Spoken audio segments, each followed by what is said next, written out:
திமுகவும் அதிமுகவும் கூட்டணி சேர்ந்து தமிழகத்தில் ஒரு ஆட்சியை கொண்டு வர போறாங்க அப்படின்னு சொல்லி இப்ப பரவலாக சமூக வலைதளங்களில் பரவி இருக்குங்க. திமுகவும் அதிமுகவும் கூட்டு சேர்வதற்கான வாய்ப்பு இருக்கா அப்படின்னு பார்த்தா 100% கிடையவே கிடையாது. திமுகவும் அதிமுகவும் இணைவதற்கு சாத்தியக்கூறே கிடையாது. நாங்க தனியாக எதிர்கட்சியாகவே இருந்துக்கிறோம் அப்படின்னு இருக்காங்க. இந்த சமூக வலைதளங்களில் சில பேர் இதை பரவி விட்டுருக்காங்க. இது சாத்தியமானா சாத்தியத்துக்கான கூறுகள் எல்லாமே இருக்கு. ஆனால் இது நடைமுறைக்கு ஏற்றுக்கொள்ளவே பட மாட்டாது. இந்த தேர்தலில் திமுகவும் அதிமுகவும் எதிரெதிராக இருந்து கொண்டு தான் தன்னுடைய பிரச்சாரங்களை மேற்கொண்டாங்க. அப்படி பிரச்சாரங்களை மேற்கொண்ட போது இரண்டு கட்சிகளும் எதிரிகள் அப்படிங்கிறது பல வருடங்களாக தமிழகத்தில் நிலவி வருது. திடீர்னு விஜய் வந்துட்டாரு அப்படிங்கிறதுனால இரண்டு கட்சிகளும் ஒன்று சேர்வதற்கு வாய்ப்பு கிடையாது. அப்படி ஒன்று சேர்ந்தா பாதிப்பு அப்படிங்கிறது இரண்டு கட்சிகளுக்குமே இருக்கு. என்ன பாதிப்பு அப்படின்னா, திமுகவில் அடுத்த கட்டமாக உதயநிதி தான் முதல்வர் அப்படின்ற ஒரு போய்கிட்டு இருக்கு. இப்படி போகும்போது அவருடைய முதல்வர் கனவு அப்படிங்கிறது இங்கே தடைப்படும்.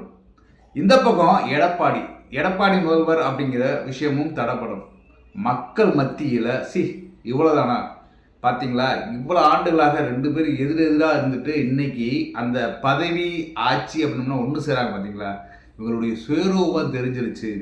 இதுதாங்க இந்த ரெண்டு கட்சியும் அப்படின்னு சொல்லி கருவேப்பிலை போல தூக்கி ஓரத்தில் வச்சிருவாங்க. அதனால இரண்டு கட்சிகளும் சேர்வதற்கு வாய்ப்பே கிடையாது.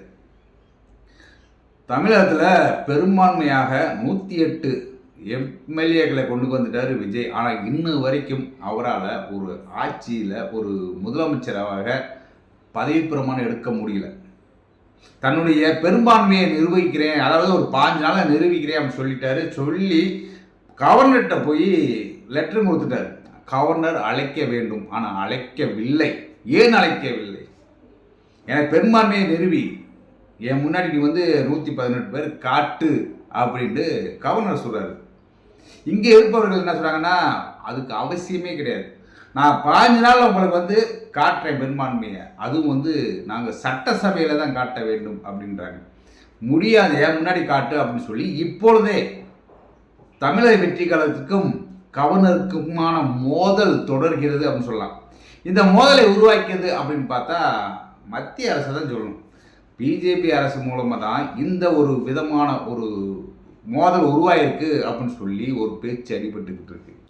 மக்கள் இதை பார்க்கல அப்படின்னு நினச்சி இந்த விஷயத்த இவங்க நடத்திக்கிட்டு இருக்காங்க. ஆனால் மக்கள் எப்படி மௌனமாக இருந்து தாவேக்காவிற்கு ஓட்டு போட்டு ஒரு புரட்சி ஏற்படுத்தினாங்களோ அதே மாதிரி மக்கள் எல்லாருமே இந்த முதல்வராக பதவி ஏற்கிறதுக்கான தடைகளை என்ன நடந்துக்கிறதுன்னு சொல்லி உன்னிப்பாக பார்த்துக்கிட்டு தான் இருக்காங்க. இதுக்கு காரணம் யாருன்னு சொல்லி மக்கள் பார்த்துக்கிட்டு தான் இருக்காங்க. ஆனால் இங்கே தடை போடுறதுக்காகவே பல விஷயங்களை செய்துக்கிட்டு இருக்காங்க. காங்கிரஸ் தாவேக்காவுக்குள்ள வந்துருச்சு, அதனால காங்கிரஸ் எப்படி உள்ளே போகலாம் அப்படின்னு சொல்லி மாற்று கட்சிகள், அதாவது பாஜகவோட இதுக்கான வேலைகளை பார்க்கலாம். உள்ளடி வேலைகளை தமிழகத்தில் ஒரு முதல்வராக இருக்கிறது தான் கண்ட்ரோலில் இருக்கணும் அப்படின்னு சொல்லியோட இந்த விஷயங்களை கவர்னர் வச்சு மூவ் பண்ணலாம். ஆனால் கவர்னர் 15 நாட்குள்ள நான் உங்களுக்கு பெரும்பான்மையை நிரூபிக்கிறோம் அப்படின்னா அதுக்கான பதவி பிரமாணத்தை எடுத்து வைக்க வேண்டும். ஆனால் கவர்னர் கொஞ்சம் பூசி மொழி இன்னும் அழைக்காமே இருக்காரு. இதனால இன்னைக்கு தாவேக்கா நாங்கள் உச்ச நீதிமன்றத்தை நாடுறோம், உச்ச நீதிமன்றத்தில் போய் நாங்கள் கோர்ட்டு மூலமாகவே நாங்கள் இதுக்கான ஒரு நியாயத்தை தேடுறோம் அப்படிங்கிறாங்க. இந்த நியாயத்தை தேடி மறுபடியும் விஜய் ஒரு முதல்வராக பதவி ஏற்றாலும் அடுத்த கவர்னருக்கும் முதல்வருக்குமான மோதல் தொடருமா, இல்லை பெருந்தன்மையாக, ஏன்னா போன முறை கவர்னர் ரவி அவர்களுக்கும் நமது முதல்வர் அவனுடைய முதல்வர் மு.க. ஸ்டாலின் அவர்களுக்கும் கடைசி வரைக்கும் மோதல் போக்கே ஓடிக்கொண்டிருந்தது. அதே மாதிரி இந்த முறையும் 5 ஆண்டுகள், அதாவது கவர்னர் இருக்கிற வரைக்கும் மோதல் போக்கே ஓடிக்கொண்டிருக்குமா, இல்லை அதை மோதல் போக்கு இல்லாமல் தன்னுடைய ஆட்சியை நடத்துவாரா விஜய் அப்படிங்கிறது பல கேள்விக்குறியோடு இருக்குது. ஆனால் இன்று வரை பதவிப்பிரமாணம் எடுக்காமல் இருக்கிறதுக்கு என்ன வழிகளோ அத்தனை வழிகள் நடந்துக்கிட்டு இருக்கு. இதை நம்ம என்ன நோக்கணும் அப்படின்னா, மாற்று கட்சிகள் அதிமுகவும் திமுகவும் அப்புறம் கம்யூனிஸ்ட்டு அப்புறம் விடுதலை சிறுத்தைகள் பாமக இப்படி மற்ற கட்சிகள் சந்தோஷப்படலாம். அப்பா பார்த்தியா, விஜய் ஒரு முதல்வராக வந்து பதவியேற்கவே முடியல எவ்வளவு அப்படின்னு சொல்லி சந்தோஷப்படலாம். ஆனால் இந்த விஷயத்தை நடத்துவது பிஜேபி அப்படின்னா, பிஜேபி தமிழ்நாட்டுக்குள்ளே வரக்கூடாதுன்னு நினைக்கிற கட்சிகள் எதுவாக இருந்தாலும் டக்குன்னு வந்து விஜய்க்கு ஆதரவு கொடுக்க வேண்டும்.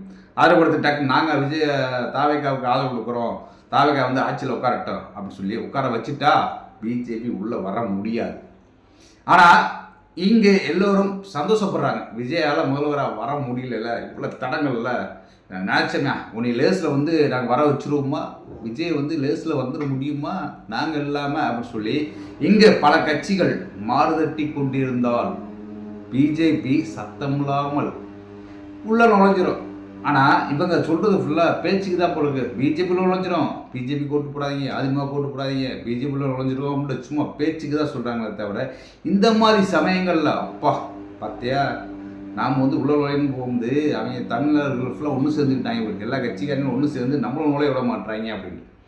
ஏன்னா இங்கே நம்ம பல விதமாக பிரிஞ்சு கிடந்தால், தமிழர்கள் பிரிஞ்சு கிடந்தால் பிஜேபி உள்ளவரை தான் செய்யும், இதை வந்து தடுக்க முடியாது. அதே மாதிரி தான் இன்றைக்கி ஒரு போராட்ட களத்தை விஜய் பார்த்து கொண்டு இருக்கிறார்.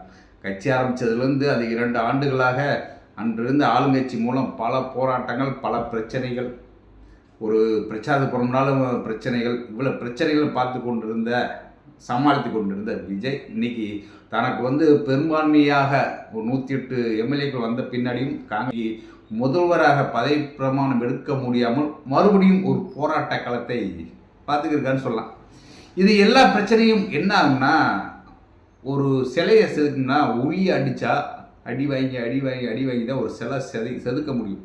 அதே மாதிரி தான் இவ்வளோ பிரச்சனையை கொண்டு போய் விஜய்க்குள்ளே போய் செலுத்த விஜய் வந்து ஒரு பிரம்மாண்டமான ஒரு தலைவராக தனக்குள்ள உருவாக்குறதுக்கான வாய்ப்புகள் நிறையா உண்டு. அதேமாரி தான் எவ்வளோ தடைகள் இருந்தாலும் உச்ச நீதிமன்றத்தை நாடுறாங்க. உச்ச நீதிமன்றம் மூலம் பதவி பிரமாணம் எடுத்த பின்னாடி அவருடைய ஒவ்வொரு விஷயமும் வந்து மக்களுக்கான ஒரு நல்ல விஷயமா அமையும் அப்படிங்கிறது நம்ம எதிர்பார்க்கலாம்.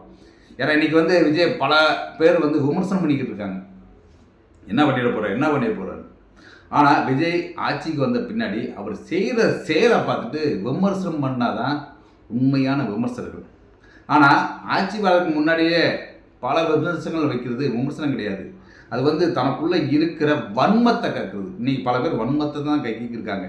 ஏன்னா கக்குறது இவங்களுக்கு சாதாரண விஷயம் தானே.